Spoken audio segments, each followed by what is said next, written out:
মাগুরায় ৮ বছরের এক শিশু কন্যাকে ধর্ষণ করা হয়েছে। নাউযুবিল্লাহ। আমরা এমনও ঘটনা শুনেছি, এগুলো মুখে আনতেও তো লজ্জা লাগে। নিজের জন্মদাতা পিতার সঙ্গে পর্যন্ত এই জাতীয় কর্মকাণ্ড হয়ে যায়। এখানে সরাসরি একটা মেয়েকে আইসিইউতে নিতে হয়েছে। এগুলো কি পরিবর্তন করা যায় না? কই বহির্বিশ্বে তো এত নাই। আজকে আপনার বোন হলে, আমার বোন হলে, আমার ছেলে মেয়ে হলে, আপনার ছেলে মেয়ে হলে আপনি কি করতেন? মাগুরায় ৮ বছরের এক শিশু কন্যাকে ধর্ষণ করা হয়েছে। নাউযুবিল্লাহ, নাউযুবিল্লাহ। পবিত্র এক মাসে এরকম কার্যক্রম, এরকম কাজ যারা করে, এরা আসলে মানুষের কাতারের মধ্যে পড়ে না। আমি যখন এই নিউজটা দেখলাম, নিজেকে ঠিক রাখতে পারি নাই যে মানুষ এতটা হিংস্র কিভাবে হয়, এতটা হাইওয়ান, এতটা পশু কিভাবে হয়। আজকে দেখেন, একটা দেশে যদি আইন শক্ত থাকে, দেশ যে কত সুন্দর হতে পারে। আলহামদুলিল্লাহ, বহু দেশ সফর করেছিলাম অতীতে, কিন্তু ইংল্যান্ডে আসার পরে কিছু চিত্র দেখলাম, যে চিত্রগুলা সত্যিকার অর্থে মাঝে মাঝে মনে হয়, আহারে মুসলমানদের আখলাক আজকে খ্রিস্টানরা, নাসারারা, ইয়াহুদিরা তারা অ্যাকসেপ্ট করেছে, আর আমরা মুসলমান এখনও কত দূরে আছি। আমি বলছি না যে পাপ নাই এখানে, এমনটা না, পাপ আছে, কিন্তু মানুষের প্রতি মানুষের মমত্ববোধ এবং মানুষের কিছু কিছু জায়গায় এত শক্ত হাতে তারা আইনকে ফলো করে, এত শক্ত হাতে আইনকে তারা প্রতিষ্ঠিত করে, আইনের শাসন কায়েম করে রাখে, যে অনেকের ইচ্ছা থাকলেও অনেকে পাপ করতে পারে না। কিছু কিছু জায়গায় তারা উন্মুক্ত ছেড়ে রেখেছে, আর কিছু কিছু জায়গায় এত শক্ত হাতে সব কিছু দমন করেছে, যে কারণে মানুষ যে যার দায়িত্ব ঠিকমতো পালন করছে। যে কথা বলছিলাম, কিছু ল আছে যেটা মানুষের বানানো, আর কিছু ল আছে, আইন আছে হচ্ছে আল্লাহ সুবহানাহু ওয়া তাআলা বানানো। আজকে বাংলাদেশের বুকে, সারা বাংলাদেশে মাগুরার যে ঘটনাটি ঘটেছে, এখান থেকে আমি কয়েকটি বিষয় পুরো দেশবাসীর কাছে আহ্বান করব। এক নম্বর হচ্ছে, নিজের মেয়েকে কোথায় পাঠাচ্ছেন, কার কাছে পাঠাচ্ছেন, এই বিষয়গুলো কিন্তু আপনাদেরকে সোচ্চার হতে হবে। যেমন অনেক সময় কিন্তু আমাদের 5 বছর, 6 বছর, 7 বছরের কন্যাদেরকে অনেকে কোলে নিয়ে ঘোরাফেরা করে। কাজিন এসেছে, বাস কোলে তুলে নিল, অথবা আরেকজন এসেছে, এসে কোলে তুলে নিল, অথবা তার কোলের ওপরে বসালো। 8 বছর, 7 বছর পরে মেয়েরা আস্তে আস্তে অনেক কিছু বোঝা শুরু করে। তো ঠিক এই সময়টা অনেক মেয়েরা অনেক কিছু বুঝে না, কিন্তু হাইওয়ানের চোখ, তাদের রোশানল, তাদের কামভাব, তাদের মানবিক চাহিদা, এরা তো পশুর চাইতে অধম, এরা হিংস্র, এরা কুকুরের চাইতে অধম। এদের মানবিকতা এটা তো নষ্ট, এদের মানসিকতা এটা তো নষ্ট। তো এদের লোলুপ দৃষ্টি সেই মেয়ের উপরে পড়তে পারে। এজন্য কোনো মেয়েকে কখনো কোনো প্রাপ্তবয়স্ক ছেলের কোলে দিবেন না। ইভেন বাবাদেরকেও বলবো, যখন মেয়ে প্রাপ্তবয়স্ক হয়ে যাচ্ছে, আপনি পাশে বসান, তারপরে তার মাথায় হাত রাখেন, তার কপালে চুমু দেন, কোনো সমস্যা নাই। তাকে বিছানাটা আলাদা করে দিবেন। এবং নিজের চাচাতো ভাই, ফুফাতো ভাই, মামাতো ভাই আসলো, কোলে করে তুলে নিল, অথবা গায়ে হাত দিল, স্পর্শ করলো, এগুলো কখনো করতে দেবেন না। এটা বাবা মাকে খেয়াল রাখতে হবে। এটা কিন্তু রাসূল সাল্লাল্লাহু আলাইহি ওয়াসাল্লামের নিষেধাজ্ঞা আছে। 2 নম্বর বিষয়, আমরা অনেক সময় মেয়েদেরকে বিভিন্ন আত্মীয় স্বজনের বাড়িতে পাঠিয়ে দিই একাকী। এটা কখনো করবেন না, বিশেষ করে 8 বছর যখন বয়স হয়ে যাচ্ছে। দুর্ঘটনা যখন ঘটে যায়, তখন কিন্তু আমরা বুঝি, হায় হায় কেন এটা করলাম।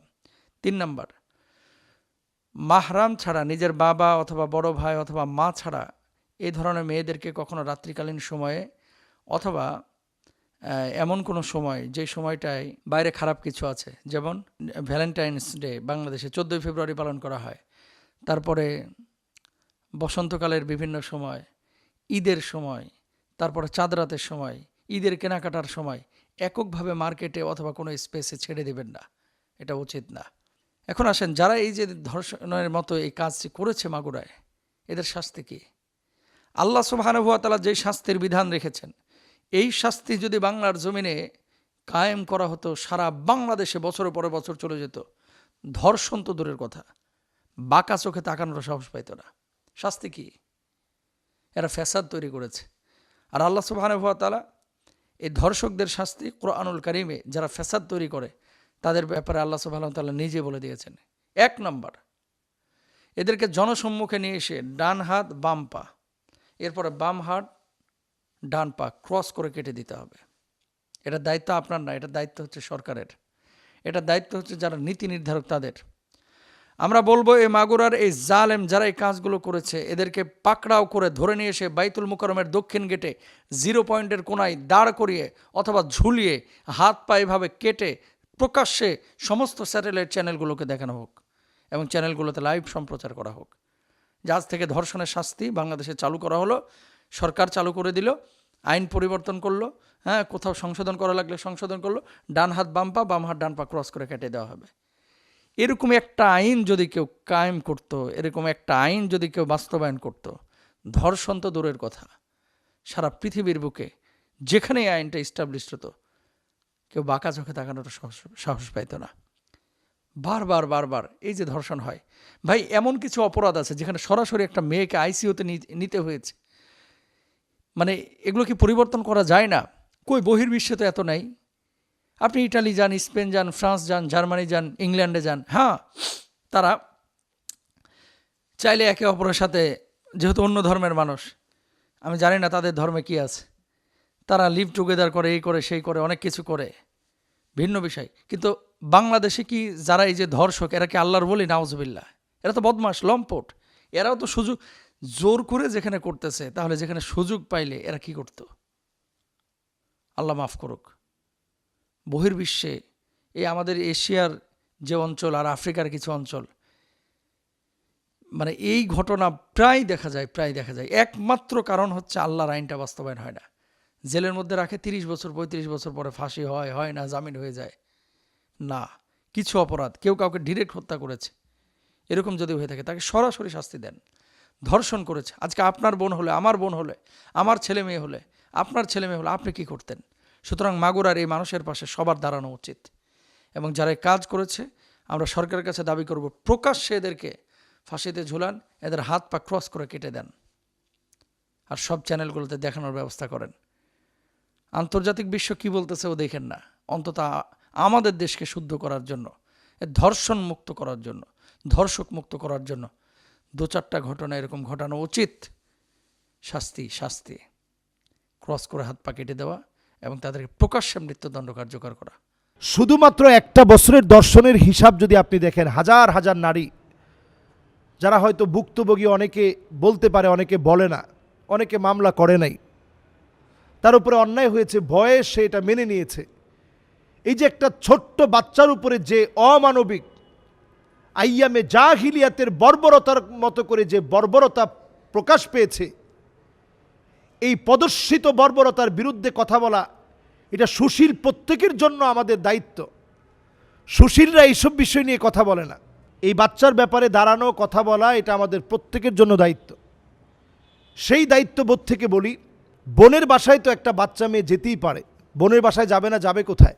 তবে প্রত্যেকেরই উচিত বাচ্চাদের ব্যাপারেও সজাগ হওয়া, কোনোভাবে যেন আমার বাচ্চাটা কোথাও গিয়ে, এই যে বয়সটা, এই যে 9 বছর, এই বয়সের বাচ্চা মেয়েদেরকে একেবারে চোখে চোখে রাখা।